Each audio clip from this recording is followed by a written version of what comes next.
Hey everybody, welcome to Atop the Fourth Wall, where bad comics burn. I don't actually know what's going on right now. I'll tell you. Mechakara! It's morphin' time! Oh jeez. Looking for this? Oh yeah, thanks! It won't do you any good anyway. This isn't real. What do you mean? Your mind is retreating into itself due to stress. You received a comic that you didn't think could possibly exist. A second issue of Sultry Teenage Super Foxes. Oh, right. Then why the hell are you here? I was a popular character and villain. Seeing me again should drive up the viewers. Then why don't you have that badass half-metal face thing going for you? You have a very poor imagination. Oh, right, yeah. You will be returning to your own mind soon enough. Oh, good. Got anything else for me?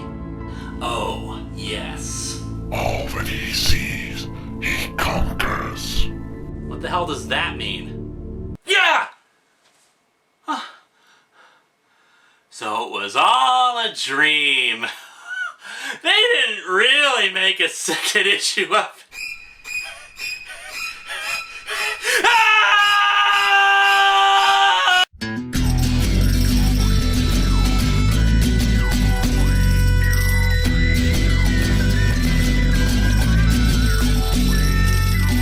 Welcome to Atop the Fourth Wall, where bad comics burn.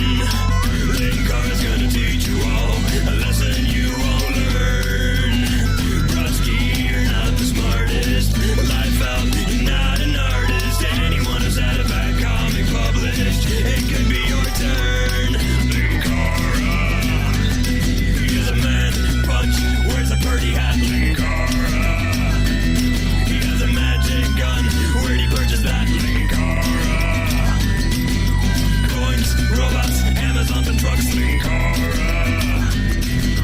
this comic sucks. Linkara.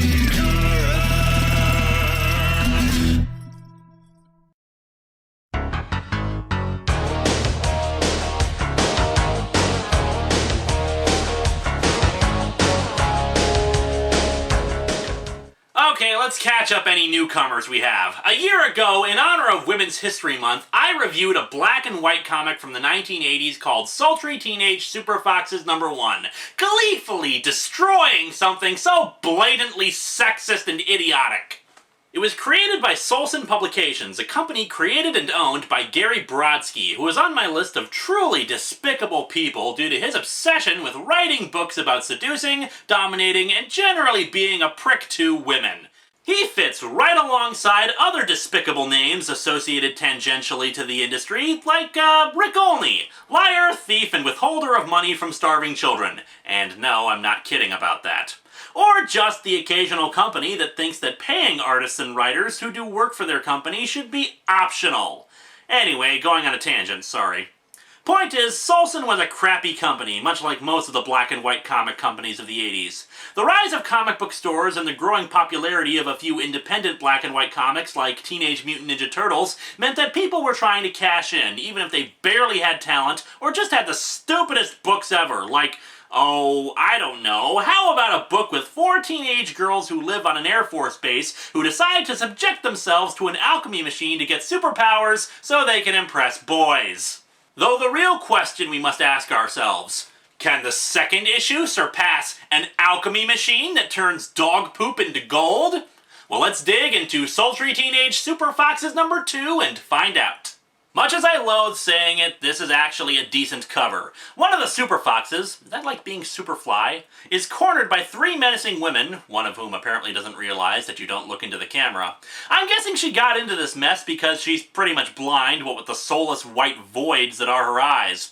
The only real flaw I have with the way this comic is laid out is that it seems like one of those text taglines is missing. Like, cornered by the fourth wall breakers. Or, can what's-her-name get out of this corner? Or how about, you stay in that corner and think about what you did, young lady? Before we get to the comic itself, I want to address this bizarre advertisement right inside the front cover. No! What? What about now? You can own real live man-eating piranhas. Okay, but unless you're a James Bond villain, why would you want to? I don't know, that just seems kind of illegal, but hey, this is why I don't work in a pet store. We open to a jet flying around at a bizarre angle. For a second, I'm hopeful that Highway to the Danger Zone will start playing, but that hope is squelched when we take a look at the cockpit. Inside, the guy up front is pressed up against the glass and staring at the reader, almost as if he just realized, "Oh god, I'm in Sultry Teenage Super Foxes! Somebody get me out of here!" Up top, we have our narration. Hot July has passed into a hotter August at Rutgers Air Force Base in sunny Southern California. Well, some like it hot, and others just don't care about the weather patterns in your comic. Project Valkyrie proceeds very well. Better, in fact, than was expected. I mean, really, training women to fly planes? Whew, the heat was getting to us that day. The trainees have learned more efficiently and faster than was thought humanly possible. It's almost as if women were people or something. A good reason for that. They aren't actually human. We suspect that they're actually some kind of butter. We're still examining the details. The narrator goes on to explain that they're in a two-seater training plane. However, the reason the guy is panicking is that he's actually having some sort of weird-ass hallucination where he's a birdman in space. His co-pilot, Mara, is apparently responsible for this and feasting on his fear. Screams rebound off the interior of the canopy. Screams of delight from Mara, and screams of terror from Ferris. And yet no screams for ice cream? I imagine if I was a hellish woman inflicting terror upon my co-pilot, I would go for some Haagen-Dazs. She does get them to eject, and the control tower celebrates that they don't have to grab their spatulas to clean up what remains of them. Back at the residence of the Sultry Teenage Super Foxes, and no, I still can't differentiate between them, one of them walks in while apparently partially on fire. She almost passes out as she tells the other two about the crash of the plane. And why was she on fire and so tired? Never explained. While the General demands to know how this happened, we cut to the woman in charge of the female pilots, Commander Burns, where she has pulled a sword on that Mara demon woman. Well, Cadet, what do you have to say for yourself? Yeah, poke her in the neck with a sword. I'm sure her answers in between her blood-filled gargles will meet your satisfaction. She, of course, is worried that her mistress is going to chop her up with the sword and just says that she was really hungry and he was right there and all. At first, Burns accepts this, but then fakes Mara out and cuts her jumpsuit off. This is rapidly becoming something that isn't appropriate for this show. But no, actually the woman has, some sort of S&M bikini under her jumpsuit. Why the hell is she wearing that underneath it? Burns forbids them from freely hunting any of the men, so clearly these women are evil and have some diabolical plan for something, but why the hell would they wear the dominatrix Barbie attire if they're supposed to be incognito? Burns' underling wonders why they don't just attack the men and get it over with, but Burns says that they're not ready yet, especially since they're outnumbered. Actually, as it turns out, she isn't Commander Burns at all! It's Madame Rotunda from the first issue! My God! And if she had been in any way threatening in the last issue, that might have actually been a suspenseful twist! Rotunda has built a tight beam subspace transmitter in order to contact the mothership. Wait, I thought Rotunda had accessed some evil demonic power in the first issue. When the hell did aliens get involved in this? Speaking of X-Files type conspiracies, we cut to our old pal Barry, the wiener from the first issue, who basically served as the liaison to the Super Foxes. He's on the phone with some shadowy individual and says that he's seen some other paranormal individuals before, but the Super Foxes totally blow them away. The shadowy guy says there's a promotion in it for him if he's right and tells Barry to not let the situation get out of control until he can arrive personally to deal with it. Barry boy, you're on your way to the top. I have no way of controlling them, no way of proving that they have this power that I claim they do, and they could easily roast me, toast me, and burn me to a crisp if they so desired. Damn, I got it sweet. The next morning, the girls go off for a picnic and to discuss some of their suspicions. It's the base. Something's wrong about it. There's something there. Something evil. There is not a single makeup stand in that entire base. It is of the devil, girlfriend. That's no secret. It's those girl pilots. Nobody even notices us anymore. Not with the bad girl squadron around. Yes, when one of your friends tells you something evil is afoot, it's important to remind yourselves that your priority is people paying attention to you. Girl with Ponytail explains that she's been having bad dreams every night, and that the dreams are giving her an unshakable feeling.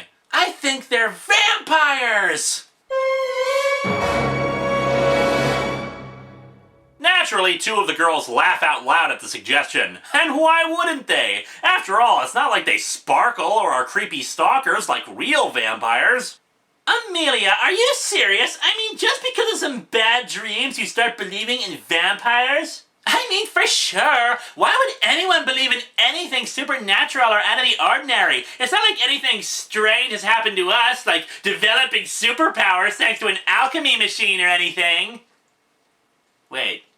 Black-haired girl says she's been having the same dream and reinforces the belief in vampires at the base. Short-haired jerk just keeps laughing at ponytail girl, annoying me to no end as if the idea of vampires is any more laughable than the crap they've gone through.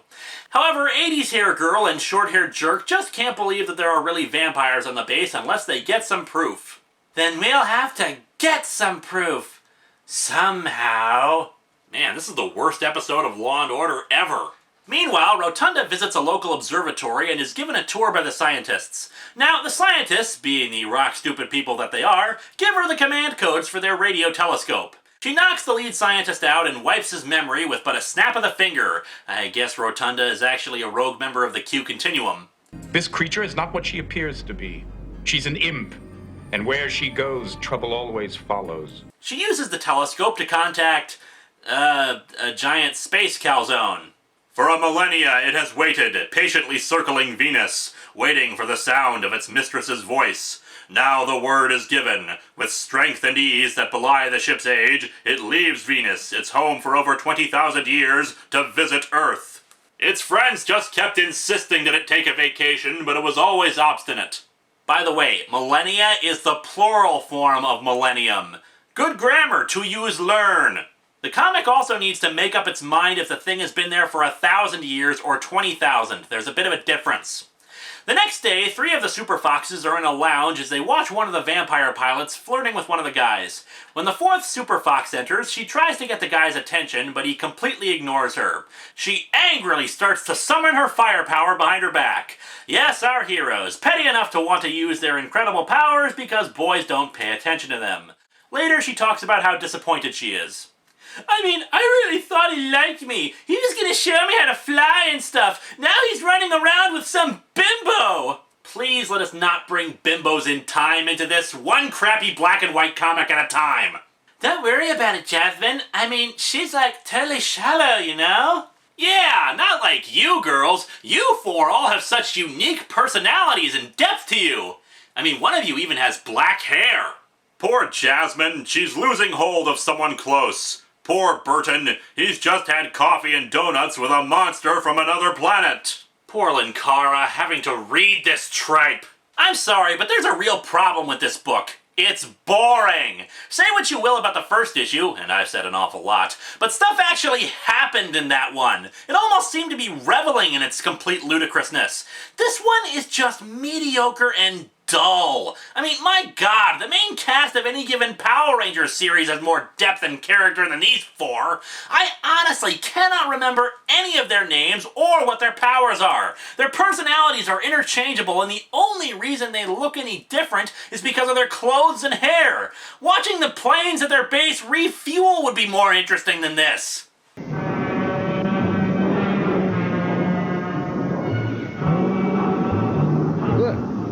Later that day, at a pool, a woman approaches Barry. I say a woman because I honestly don't know if it's one of the Super Foxes or one of the vampire women, and they never say her name, so I can't deduce if she's one of the 4. Boy, you sure are white. No kidding, I think this is one of the whitest comics I've ever seen. I really don't get the point of this scene either. I guess we get a tiny bit of character development for Barry, but that's it. All that happens is that she asks him if he prefers a woman who's more aggressive or one that prefers to just let things happen. He says he prefers a more aggressive woman, and then she just runs off. What the hell? What was that? Who was she and what point did it serve? It makes no sense from either faction to be approaching Barry and asking that. My only theory is that Brodsky inserted that scene himself and meant for it to be a vampire woman to infer that aggressive women are evil. Rotunda reports to her servants that her space calzone is approaching in the next few hours, so they can screw the stealth approach now and just start eating everybody. So, if the only thing she needed to do was to go to the observatory and get the codes for the radio telescope, why didn't she just disguise herself for that one instant? Why the whole facade at the base? This is a huge plot hole, even for this book. There is no reason for any of this to be happening. Mara, the vampire lady, heads out to seduce a guard. Turns out these vampires don't drink blood, but instead feed on life essence. And the only way to get at their life essence is to invoke fear. Frankly, I've always found the idea of draining life force or life essence to be incredibly dumb, but hey, for kids' shows, I'll let them get away with it. For this comic, I won't. This is stupid. Why the hell can't they just suck blood? It's not like any 8-year-old is picking up a book called Sultry Teenage Super Foxes, so why the hell can't we see them biting into necks? Anyway, Mara is interrupted by a flash of light and the soldier goes running off in terror.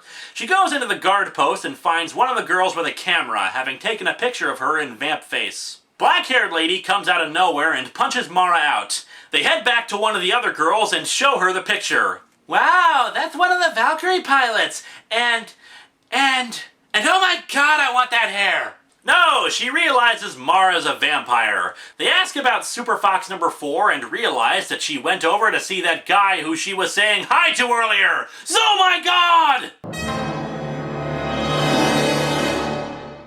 Wait, why are they shocked by this? The only thing they know is that Mara is a vampire. They don't know that the woman he was talking to was one. 80's hair is outside of the guy's house and sees the other woman enter with him.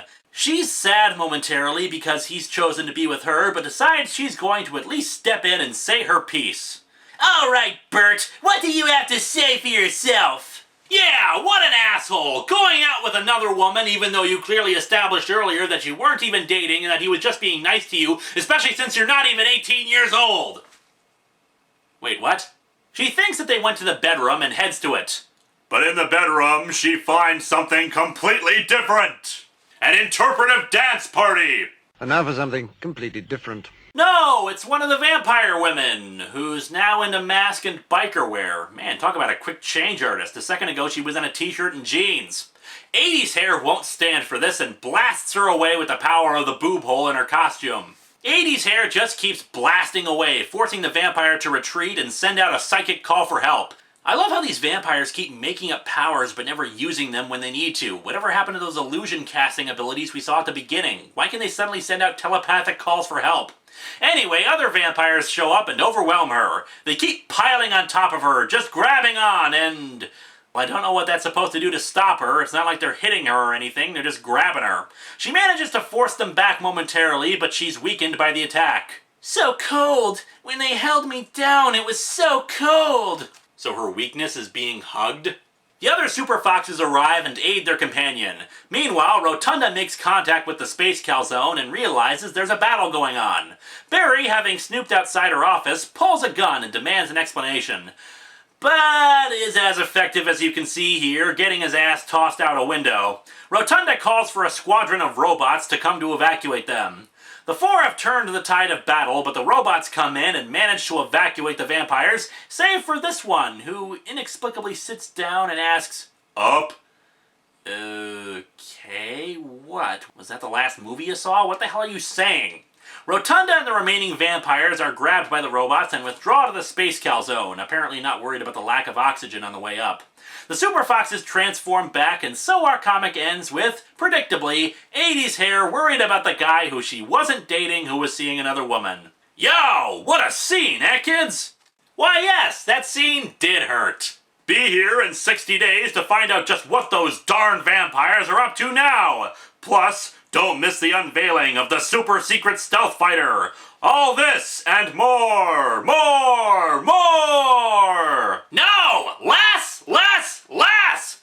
This comic sucks. Admittedly, it's not as bad as the first issue, but the same problems persist. Huge plot holes, little characterization, and what we do get just comes off as being insulting to women. Screw you, Gary Brodsky! Screw you and your stupid sexist piece of crap!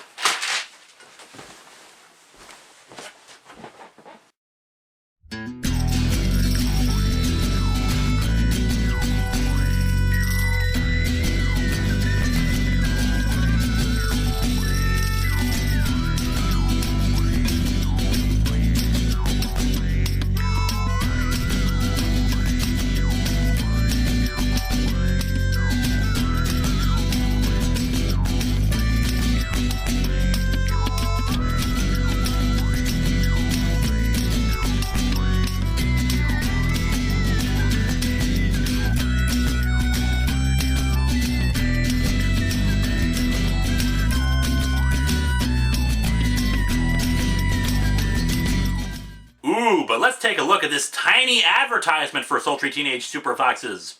Who says female characters can't make it in comics? Not us. What characters? I saw 4 of the same woman wearing different wigs. Who says female super teams don't sell? You couldn't prove it by us. The friggin' book didn't have a 3rd issue, you Nimrod advertiser! So now I'll never know what the vampires were doing or see the unveiling of the Super Stealth Fighter, you lying jackass! Wait, why am I complaining about that?